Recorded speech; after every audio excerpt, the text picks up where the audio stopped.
আসসালামু আলাইকুম। কয়েকদিন আগে আমি ট্যাংরা মাছ নিয়ে এসেছিলাম। তো ট্যাংরা মাছ কাটা কিন্তু একটা ঝামেলা। মাছ কাটাই ঝামেলা। তো ছোটো মাছ তো আর বাজার থেকে কাটার সময় হয় না, অনেকক্ষণ দাঁড়িয়ে থাকতে হয়। তো মাছগুলো ধুয়ে পরিষ্কার করে আমি সবগুলো ভেজে নেব। এখানে আমার ১ কেজি না, মানে আমার হাফ কেজির বেশি ৩ পোয়া মতো ছিল ট্যাংরা মাছ। তো আমি সবগুলোকে ভেজে নিচ্ছি। ভাজা হয়ে গেলে আমি এটা হচ্ছে একটু টমেটো দিয়ে করব। তো সবগুলো ভাজা আমি উঠিয়ে নেব। আর অর্ধেকটা আমি রেখে দেব, অর্ধেকটা আমি ভাজাটাই ডিপে রেখে দেব। আবার যেদিন রান্না করব বের করে রান্না করব।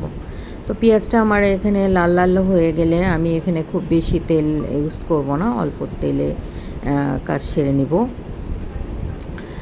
তো এখানে আমি হলুদের গুঁড়া দিব, এখানে পরিমাণ মতো, এত মেজারমেন্ট করা লাগে না, আমরা যারা রান্না করি। ধনার গুঁড়া দিলাম।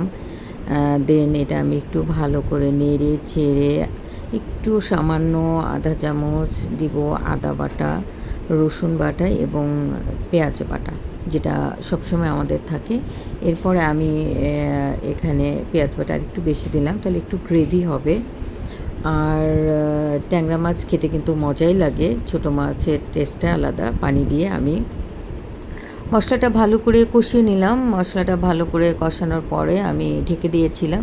এরপরে আমি ফ্রিজে রাখা আমার বেশ ২ কেজি মতো টমেটো কিউব করে কেটে রেখেছি, যেটা আমার অনেক সময় টমেটো বাজার থেকে আনা থাকে না, যখন যখন থাকে না তখন এই ব্যবহারটা করি।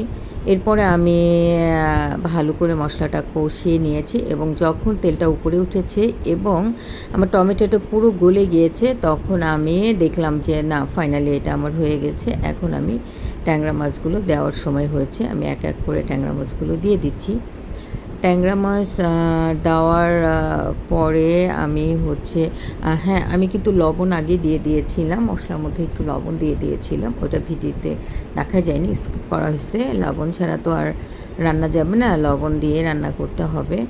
তো এই তো তারপরে আমি মাছগুলো খুব সুন্দর করে সাজিয়ে দিয়েছি। যেহেতু মাছগুলো কিন্তু আমি অনেক কড়া করে ভাজি নাই, মাঝারিটা ভেজেছি। বেশি কড়া করে ভাজলে মচমচে হয়ে যায়। তারপরে নেড়ে চেড়ে দিয়েছি, একটু দিলাম, চিনি দিলাম। চিনি দেওয়ার পরে কাঁচামরিচ দিলাম, কাঁচামরিচের পরে একটু লেবুর রস, টেস্ট বাড়বে, চিনিতেও টেস্ট বাড়বে। আর একটু ঝালটা বেশিই দিয়েছিলাম, কাঁচামরিচ একটু ঝাল ঝাল হলে ভালো লাগে। হ্যাঁ, যেহেতু নাবিল আর আমি খাবো, নাবিল একটু ঝাল খাওয়া শিখে গিয়েছে। একটু জিরার গুঁড়া দিলাম। এটাই আমার ফাইনাল লুক ছিল, আমি নামিয়ে ফেলেছিলাম। তো আশা করি ভালো হয়েছে, অনেক সুন্দর হয়েছে। এটাই ফাইনাল লুক। সবাই ভালো থাকবেন, সবাই সুস্থ থাকবেন। আল্লাহ হাফেজ।